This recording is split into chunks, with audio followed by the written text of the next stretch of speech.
obviously you don't want your view on religion summarized by it's good for stupid people. Well, I do want it summarized to some degree that way, because one of the things yes, we do. I'm giving you the opportunity again to put this foot in your mouth. But I would obviously. So the typical thing is for people to just throw this out and go, "Ha, gotcha."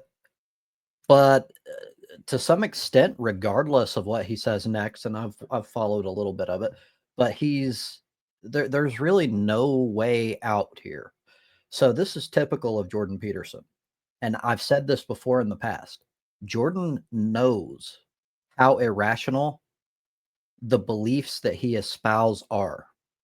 And that's why I've said Jordan Peterson is a strange theist. If he's even a theist at all. Like he does this, like he knows how irrational the belief is.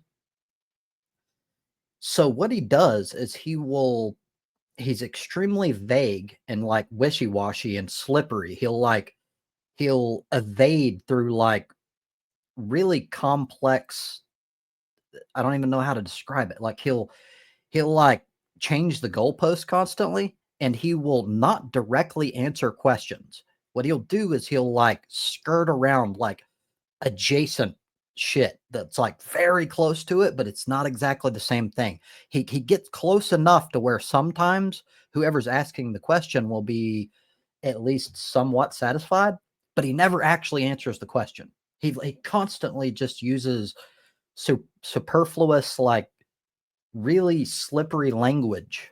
And he's obviously an intelligent guy, but so one of the issues I've had with him is that he's, as a psychologist, highly in the camp of Jung. And I don't say that as a positive thing. I am by far a Freudian and always will be, most likely. So the difference here is that Freud tended to focus more on concrete, factual, scientific type shit.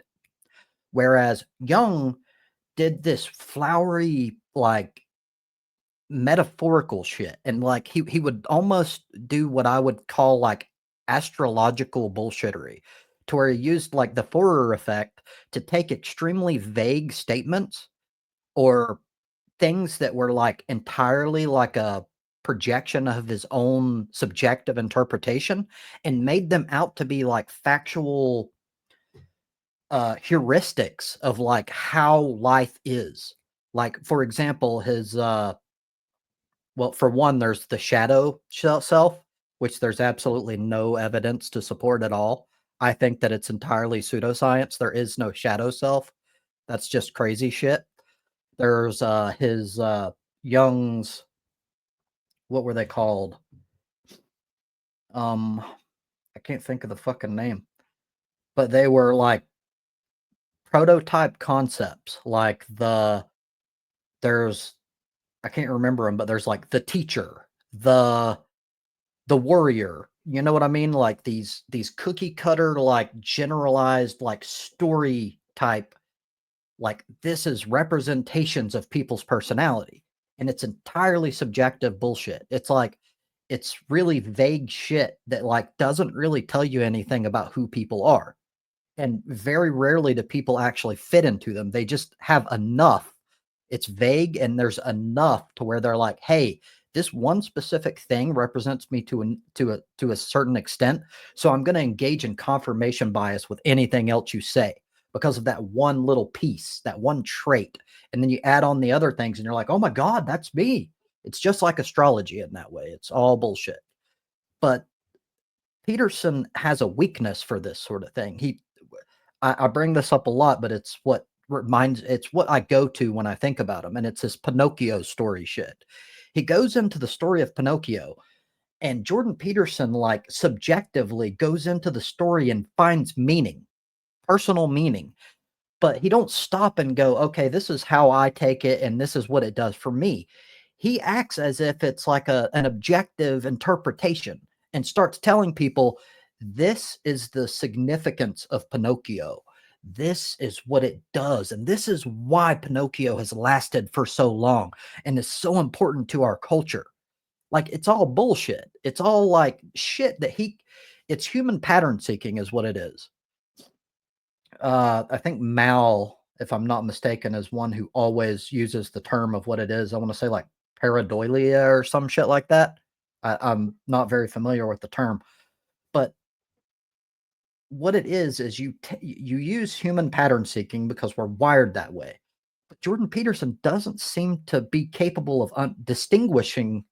Like, it's like arrogance to a certain extent. He can't discern that his personal pattern seeking is only a subjective thing, and that it like his personal subjective interpretation doesn't represent reality, but he tries to act as if it does. It's one of the issues I have with him. But anyway, I'm going into an entire fucking rant, not entirely related to this, but Jordan Peterson realizes that religiosity, especially religiosity that is related to an organized religion, is entirely irrational. So he plays this game and he goes, what matters in religion is the metaphor. It's like no one gives a fuck about metaphors when we're talking about what is true. Like you're going into what is like what provides utility. And we could go in all day about utility. And also in this very same debate, Sam Harris brings up that you can have just as much utility through, I can't remember the exact example he uses, but you don't need religion in order to take the positive things that religion provides at all. Like it's not necessary. And he's right. So Jordan Peterson then starts like fucking talking his way into a corner like he always does. But anyway, at the very least, this is him kind of showing you that he's at least aware. He's consciously aware that it is stupid to believe that it's literally true, that it's literally like legitimate. And on that, I agree with him. Thank you for your time.